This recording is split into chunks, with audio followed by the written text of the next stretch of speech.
अरे होलिये में हमारा से शादी रचालो, होलिये में हमारा से शादी रचालो। अभी तो आपके पास काफी सारा टीम हो चुके हैं। अभी देखे कि 10-20 को लड़का सब है, अच्छा खासा स्टूडियो बनाए हैं, अच्छा खासा गाड़ी उड़ी लिए हैं। पैसा कितना कमाने यूट्यूब से, आप फेसबुक पे, उनको पता नहीं है कि कैसे कमाएं, क्या करें, तो उनके बारे में क्या कहना चाहेंगे? आपके तरह अगर वो भी बनना चाहें तो कैसे बन सकते हैं? लोग विवाद में कैसे आ जानी बार बार। दोस्तों आज हमारे साथ में मौजूद है एक ऐसे इंसान जिन्होंने अपने दम पे, अपने टीम के दम पे एक चैनल खड़ा किया, एक फेसबुक पेज खड़ा किया और यूट्यूब चैनल पे इनके करीबन 15 लाख के करीब में सब्सक्राइबर हैं। और बात करें फेसबुक पेज पे तो करीब 1 मिलियन अभी फॉलोअर्स होने वाले हैं।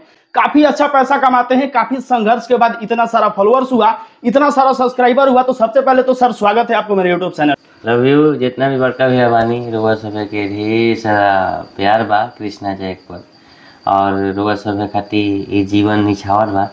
और जौन कुछ भी करनी रुआ सभे खाती ही करेनी कि रुआ सभे एंटरटेन करी, एगो अच्छा हमरा से रुआ सभे के माइंड फ्रेश कॉमेडी मिलो, बस ये चाहेंगे। तो सबसे पहले भैया ये बताइए कि आप कितना दिन से काम कर रहे हैं, कितना दिन से स्ट्रगल कर रहे हैं? लगभग हमारे 5वां साल है। अच्छा 5वां साल है। उसके पहले क्या करते थे?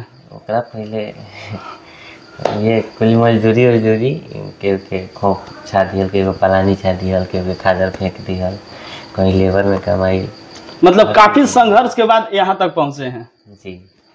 और जब से मतलब वीडियो लाइन में नहीं, तब से मैंने कहीं जाए के जरूरत ना पड़ल।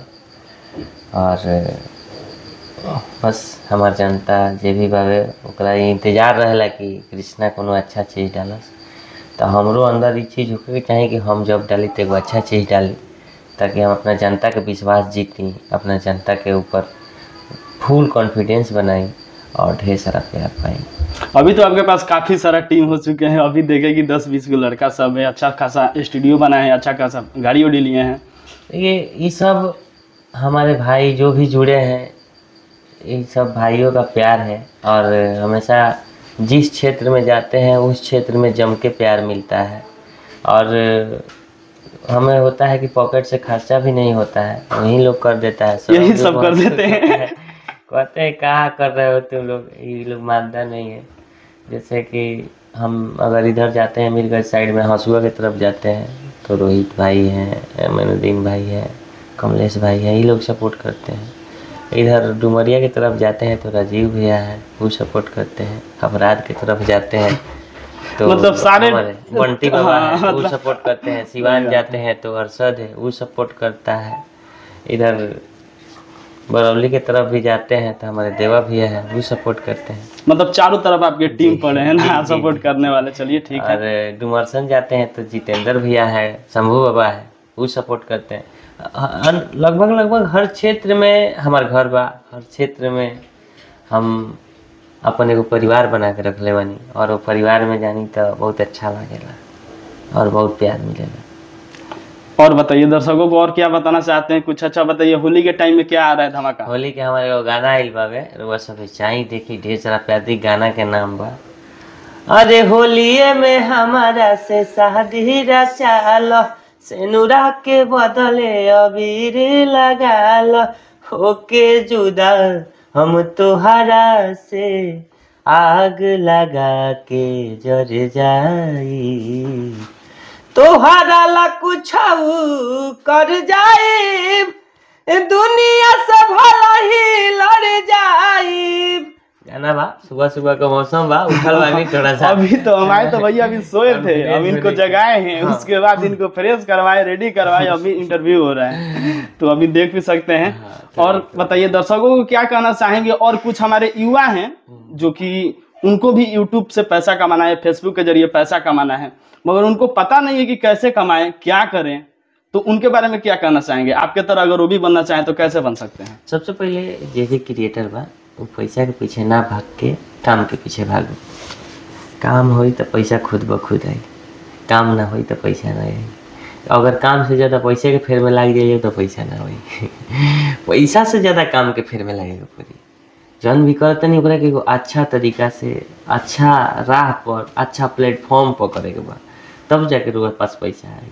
और जे भी नवयुवक भाई रउआ लोग वो जौन बा की वीडियो अच्छा बनाए। अगर हमरा जहाँ तक हमरा कवर में बा, हमरा हाथ में बा, हमरा जहाँ तक लागे कि हे भाई के सपोर्ट करे के चाहिए, जरूर सपोर्ट करें। अन्यथा बहुत सारा भाई लोग के कॉल अलग, भैया वीडियो में काम कराई, वीडियो में काम कराई। अब का कहीं हम कितना लोग के काम करे ना काम ना मतलब कितना लोग के करे बताई ना रे वाले आदमी के कमी थोड़े बा। ऐसे फोन करेला तो काफी करते हो लोग कि हमरा काम करे। लेकिन कहे के मतलब ये बा कि एगो कलाकार कलाकारे के ढूंढेला। उहे बात तो कहीं ना कहीं रउआ सब के अंदर टैलेंट हुई तो हम कहीं से खोज के लिए काम करा ले। रउआ सब कहे के ना पड़ी कि कृष्णा भैया काम कराई। बस रउआ अपन कलाकारी दिखाई। बहुत सारा प्लेटफॉर्म मिल, पहले लोग के ना मिलत रहे प्लेटफॉर्म, लेकिन आज तो प्लेटफॉर्म मिल बा कि रातों रात सारा टैलेंट के एकदम रउआ दुनिया में फैला सकते हैं। तो रउआ सब पहले कलाकारी दिखाई, हम खुद ढूंढ के लिया लें, अपना वीडियो में काम कराएं, रउआ सब से ढेर सारा प्यार दें। तो कृष्णा भैया एगो बात बताइए, रउआ विवाद में कैसे आ जानी बार बार? देखे नहीं कब इंगरा संग विवाद हो गई, इंगरा संग विवाद हो गई। रउआ तो अपना काम में बिजी रहे। भाषा में समझाते हैं, पर्दार से के कहीं झगड़ा हो जाला। पर्दार से के कहीं झगड़ा हो जाला तो उहे बोला कि एक आदमी ना बोलेला, एक आदमी मुंह में अंगुरी लगावला तो विवाद है कहीं के।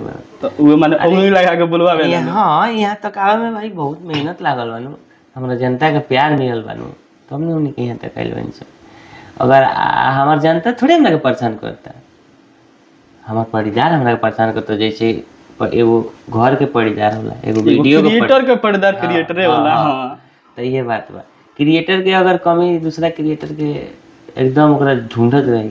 अब जैसे कि एगो पक्ष में दूगो उम्मीदवार खड़ा हो जाइए तो एक जना जरूर कहीं कि हिंकरा के नियम हटा के जगह खड़ा हो जाए।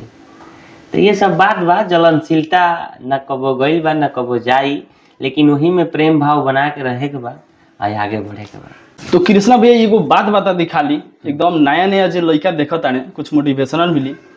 पैसा कितना कमानी यूट्यूब से आप फेसबुक के, बस ये बता दी। बस भाई हमारा चेहरा देख के समझ सकता लोग का कमानी ना कमानी। चैनल बाबे लगभग 15 लाख फॉलोअर सब्सक्राइबर हो गए बाने, 1 मिलियन फॉलोअर्स हो गए बाने। वीडियो के क्वालिटी देख सकतानी, टीम देख सकतानी, और पैसा के अंदाजा लगा सकतानी, या ना तो मन करे तो बता सकतानी रहोगे। नहीं, ये समझे कि हम खुश रहनी, हमारी टीम खुश रहेला। सबसे पहले का बात यह करनी है कि ज्यादा पैसा के चक्कर में ना लाग चाहिए, ज्यादा काम के चक्कर में लाग चाहिए। और काम स्मार्ट वर्क हुई, सुपर स्मार्ट वर्क हुई, तो रहुआ पैसा का बगली में लेके का पैसे पर सूझ जाए रहुआ। तो रहुआ काम करी और ढेर सारा नाम करी। अभी कोनो नया तड़कता भड़कता कॉमेडी आवेला बा जी? कब भाई? हमार कॉमेडी बहुत जल्दी आवत हवे। एंट्री एमे हम सुभाष विलन के रूप में दिखे सन। विलन के रूप में? जी, कुछ अलग बा ये वीडियो। और एक बात रुआ सब से कहे चाहता नहीं कि जितना भी बड़ भैया अगर हमार सब्सक्राइबर बनी तो रुआ सब खाली सब्सक्राइब के लिए बनी, हमारा चैनल के बेल आइकन नहीं दबैले, जना के वजह से रुआ सब के पास तक हमारा नोटिफिकेशन नहीं जा पावे। हम वीडियो कंटिन्यू डालेनी, ऐसा कोनो बात नहीं के, लेकिन रुआ सब के लगे ना जाला। रुआ सब के जब मैसेज आवेला कि कृष्णा भाई अब तार वीडियो नहीं खेवा तो बहुत दुख होला। तो प्लीज़ रुआ सब हमारे चैनल के सब्सक्राइब कर ले बनी, तो बेल आइकन भी दबा दी और हमारे वीडियो देखी। लगभग कृष्णा भैया एगो बात बताई, एगो रउरा वीडियो बनावे में कितना टाइम लगेला, कितना दिन लगेला? लॉन्ग वीडियो बनाओ तनी। हाँ, एगो कॉमेडी वीडियो अच्छा तरह से सजा के बनाओ तनी तो लगभग 4 दिन में शूट होला और लमसम 4 दिन में एडिट होला। उससे कई दिन पहले से ओकरा के लिखल जाला, 2-3 दिन स्क्रिप्टिंग के ले ली। ये बात है, लगभग सब मिला के हाँ इतना दिन लाग जाला। अब जो आदमी 15 दिन मेहनत करके एगो वीडियो कंप्लीट करता, ओकरा वीडियो के अगर लोग प्यार ना दे, आशीर्वाद ना दे, ऐसे तो बहुत मिलेला। और इहे बतिया भैया कहता नहीं कि बस वहाँ के चैनलवा के बेल आइकनवा के दबा दी, ताकि यहाँ के जो वीडियो डाली नोटिफिकेशन रउआ लगे पहुँची और रउआ के पता चले कि हाँ भैया के वीडियो अभी आ गई बा। और रउआ सब ये चैनल के भी सब्सक्राइब कर ली, लाइक कर दी, शेयर कर दी। और यहाँ से हमेशा कृष्णा जैक के एगो अच्छा शैली के वीडियो आई और रउआ सब के कृष्णा जैक से जीवन से जुड़ल बात यहाँ बतावल जाए, तो रउआ सब जरूर एक सब्सक्राइब करिए और ढेर सारा प्यार।